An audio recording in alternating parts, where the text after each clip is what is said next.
Hello everyone, I'm Anna Fisher, and thus far on this channel I have produced a lot of videos that are me trying to explain how we can take certain aspects of history and learn from them, learn from things that happened and take that and put that into our writing. What it can tell us about human beings and how things work and how we work and how societies work and institutions work and how history works. And what can be gleaned from that for writers.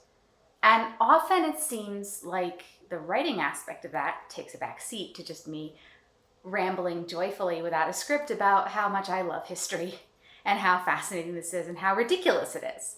And yes, I love history and I love the way this is ridiculous. And I personally think that anyone writing fantasy, especially, or sci-fi, but especially fantasy, needs to have a lot of historical knowledge to draw from. That is something that they should work to equip themselves with. And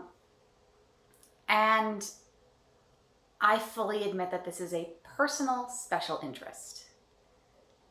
And I want to talk a little bit about special interests, writing, and perspectives and viewpoints.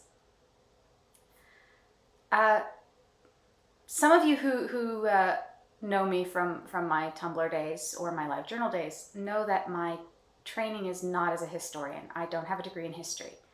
My training is in political science with a minor in sociology. That's what I got my bachelor's degree in, and that's the only degree I have. And I wouldn't consider myself an expert on political science for obvious reasons, any more than I would consider myself an expert on history, because a bachelor's degree is pretty rudimentary. But it does mean that I look at things from a political science type of perspective.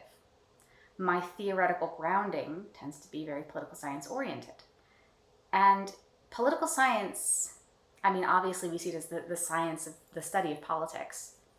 But it is the study, it is more broadly the study of how power is transferred and distributed through a society. And so I tend to bring to my study of history, and to more germane to this video and to most of this channel, my studies, my studies of what I'm writing and my understanding of what I write and my writing itself, this grounding in an eye towards how power is distributed. I'm very interested in power dynamics. Even when I'm not writing about political wranglings or political systems, which I do like to write about, I am writing about power and how it is transferred and how it flows and who has it and who doesn't and how that affects everything about their relationship and how they interact. And that fascinates me.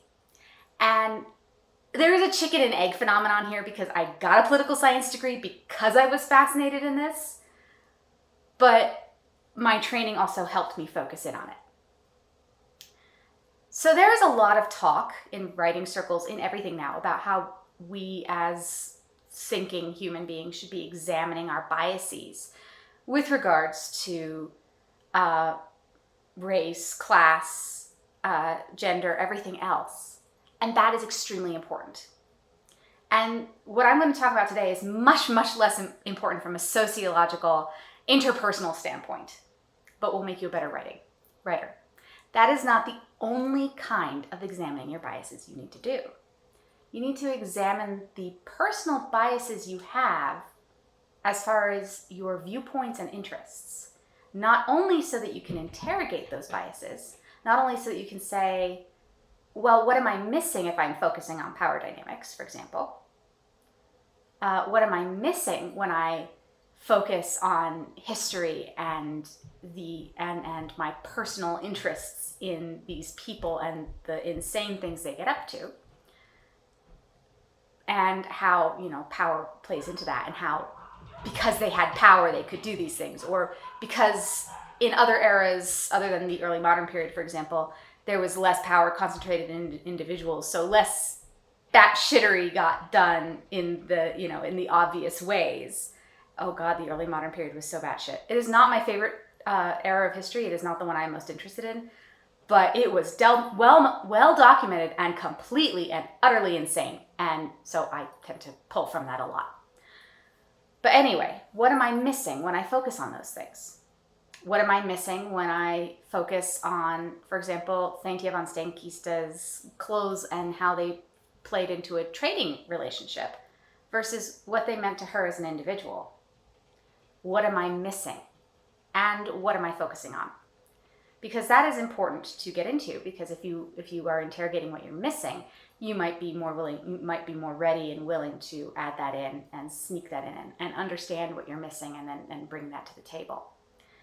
The other thing that you do when you examine your biases in this way is hone in on your interests and pursue them more purposefully and coherently as you write. And the more purposefully and coherently you focus in on what you're interested in a specific story or in writing in general, the more engaged you will be, the more willing you are to do it, the more interested you will be, and the better your writing will become. So I encourage everyone to examine what interests them about writing, about history, about their worlds and their characters, to hone in on that and to consider what they're missing.